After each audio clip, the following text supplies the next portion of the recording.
Good evening all of you. जैसा कि हम यहाँ तक स्टडी कर चुके हैं हार्ट में फंक्शन ऑफ हार्ट यानी हृदय के कार्य, इसकी स्टडी हम कर चुके हैं। अब हमें इसके आगे चलना है। तो आज का हमारा जो टॉपिक है इसी में कंडक्शन सिस्टम ऑफ हार्ट यानी हृदय की संचालन प्रणाली के बारे में हम बात करेंगे। चलिए, तो मैंने जैसा कि आपको कहा कि हमें आज चर्चा किस पे करनी है, कंडक्शन सिस्टम ऑफ हार्ट, हृदय की संचालन प्रणाली पर कार्य हमें बात करनी है, यानी हृदय हमारा कैसे कार्य कर रहा है इसके बारे में हमें स्टडी करनी है। तो हमें इसमें कंडक्शन सिस्टम ऑफ हार्ट में पढ़ना क्या क्या है, हमें पढ़ना है ऐसे नोड पढ़ना है, ऐसे नोड पढ़ना है, एवी नोड पढ़ना है और बंडल ऑफ हिस पढ़ना है, पुरकिंजे फाइबर पढ़ना है। तो हमें आज इसी की स्टडी करनी है। तो चलिए, सबसे पहले तो मैं आपको बता ही चुकी थी कि हमारा सुपीरियर वेना केवा क्या है, हमारा राइट साइड कौन सा है और लेफ्ट साइड कौन सा है। तो ये हमारा हृदय है, ये हमारा लेफ्ट साइड है, ये राइट है। और चैम्बर भी हम जान चुके थे। तो ये हमारा राइट आर्टियम है, ये हमारा राइट वेंट्रिकल है, ये हमारा लेफ्ट आर्टियम और ये हमारा लेफ्ट वेंट्रिकल है। चलिए, तो मैंने आपको बताया था कि हमारे राइट आर्टियम में हमारी सुपीरियर वेना कोवा के बारे में बताया था। तो सुपीरियर वेना कोवा हमारी कहाँ पे ओपन होती है, सुपीरियर वेना कोवा हमारी राइट आर्टियम में ओपन होती है। तो सुपीरियर वेना केवा के ओपनिंग छिद्र के पास ही हमारा SA नोड होता है। सबसे पहले हमें ऐसे नोड पढ़ना है। तो हमारे सुपीरियर वेना कोवा के ओपनिंग छिद्र के समीप भी हमारा SA नोड होता है। SA नोड का फुल फॉर्म क्या होता है, सबसे पहले हमें ये जानना है। SA नोड का फुल फॉर्म होता है साइनो एट्रियल लोड। ऐसे नोड का full form cyano atrial load. चलिए, अब हमें ऐसे नोड की ही पूरी पहले बात कर लेते हैं। हमने जान लिया कि ये साइनो एट्रियल लोड इसे कहते हैं, इसका फुल फॉर्म है। ऐसे नोड को ही हम पेस मेकर कहेंगे, ऐसे नोड को ही हम पेस मेकर कहते हैं और ऐसे नोड को ही हम गति प्रेरक कहेंगे। क्या कहेंगे, गति प्रेरक और पेस मेकर कहेंगे। चलिए, अब ऐसे नोड का कार्य क्या है, ऐसे नोड का कार्य है तालबद्धता को बनाए रखना, यानी कि रिदमिकसिटी को बनाए रखना। अब तालबद्धता से क्या तात्पर्य हुआ, यानी कि रिदमिकसिटी से हमारा क्या मीन्स हुआ। रिदमिकसिटी से मतलब ये है कि जब हमारा हृदय जो कॉन्ट्रैक्ट हो रहा है, कॉन्ट्रैक्शन फेज में आ रहा है और रिलैक्सेशन फेज, यानी कि सिस्टोल और ये आपका क्या है डायस्टोल। जो हमारा सिस्टोल होता है, संकुचन होता है, और ये हमारा संकुचन हुआ यानी कि हमारा कॉन्ट्रैक्ट हो रहा है, और हम डायस्टोल को क्या कहेंगे, शिथिलन, यानी कि हमारा रिलैक्सेशन फेज। तो हमारा ऐसे नोड का क्या कार्य है, हृदय में हमारे कॉन्ट्रैक्शन फेज और रिलैक्सेशन फेज की प्रक्रिया को बनाए रखना। ठीक, चलिए, तो मैंने आपको बोला ऐसे नोड हमारा कहाँ है, सुपीरियर वेना केवा के ओपनिंग छिद्र के समीप हमारा ऐसे नोड है। ऐसे नोड क्या है, ये हमारा इलेक्ट्रिकल इम्पल, यहाँ पर एक करंट जनरेट होता है।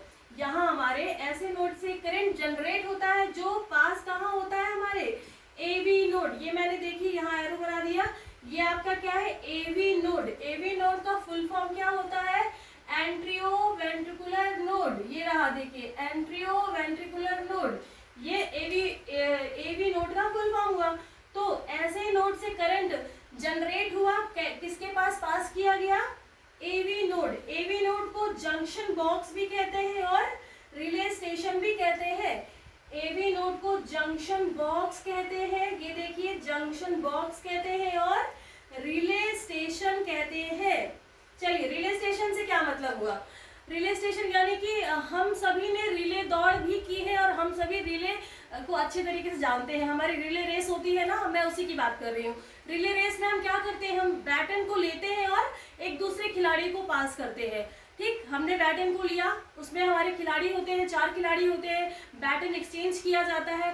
तो वैसे ही संबंध है इसका AV नोड का। कैसे, AV नोड ने करंट किससे लिया, ऐसे नोड से लिया, फिर AV नोड हमारा उसी करंट को किसके पास कर रहा है, बंडल ऑफ हिस के पास कर रहा है, इसलिए इसे रिले स्टेशन भी कहेंगे।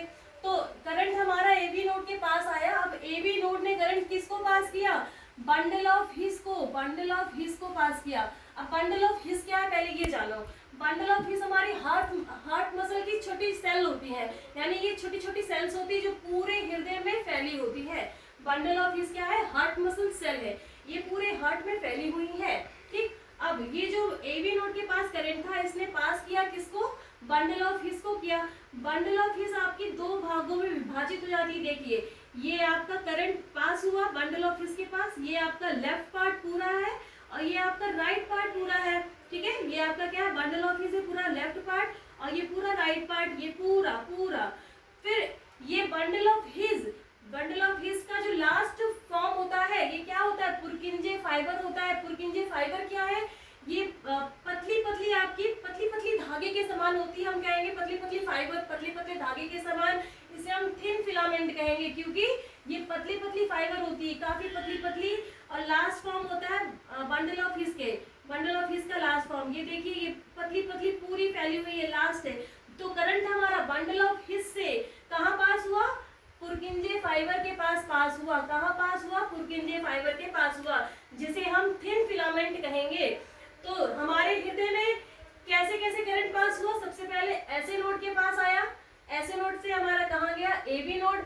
एबी नोड ने किसको ट्रांसफर किया करंट को, bundle of his. Bundle of his मैंने आपको बताया कि ये हमारी हार्ट सेल्स है, हार्ट मसल सेल्स है जो पूरे हृदय में फैली है। फिर यहाँ से करंट हमारा पुरकिंजे फाइबर के पास ट्रांसफर होता है। पुरकिंजे फाइबर कहाँ है, यही बंडल ऑफ हिज का अंतिम छोर, ये जो अंतिम छोर है यही आपका पुरकिंजे फाइबर है, इसे हम थिन फिलामेंट कहेंगे।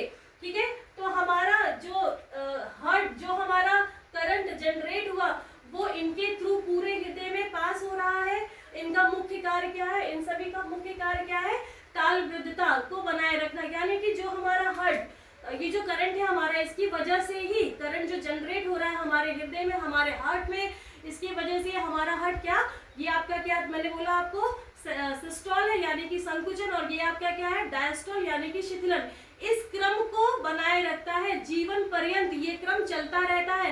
कॉन्ट्रैक्शन, संकुचन, इसी को हम सिस्टोल कहेंगे। फिर ये आपका डायस्टोल यानी शिथिलन, इसी को हम रिलैक्सेशन कहेंगे।